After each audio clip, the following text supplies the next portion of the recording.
Assalamu alaikum friends. I am Muhammad Naeem and welcome to my YouTube channel.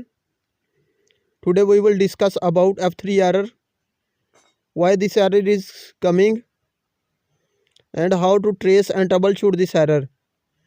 And this is high DC inverter AC. Let's start video.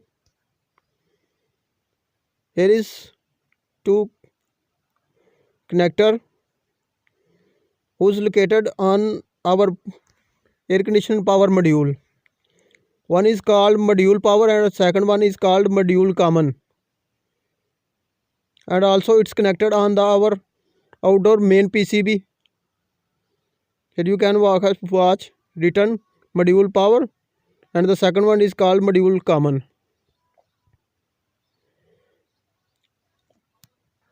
Firstly, we will remove the connector of module power and check its voltage. And our AC should be on condition because we are going to check its voltage between these 3 points. Firstly, we will check 1 and 2 points. Then we will check 2 and 3 points. 2 points is our common points. Between 1 and 2 points, the voltage should be 5 volt DC. Between 2 and 3 points, the voltage between should be 15 volt DC. If there is no voltage is coming, our outdoor main PCB is faulty. Then we will check the wires N and P who's located on our outdoor main PCB. And then we will check the power wires N and P who's located in our power module.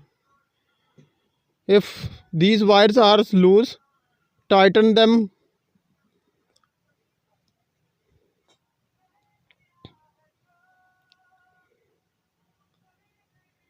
Then we will check these both connector who's located on our power module and its other connector who's located on our outdoor main PCB. If any losing between these connector, please connect them fast, tighten them fastly. After this, if there is no losing between our both connectors, power module and power common, N and P points, this is the top position of our outdoor power module, outdoor PCB. Here is a LED whose blink on error. Its color is red. In F3 error, this LED is blink 4 times. And here is our module power. We will check voltage between these 3 points, 1 and 2 and 3. Between 1 and 2 points, voltage should be 5 volt DC and 2 and 3 point voltage should be 15 volt DC. If voltage is coming, our main PCB is okay. Power module is faulty. Please subscribe channel, like and share my videos.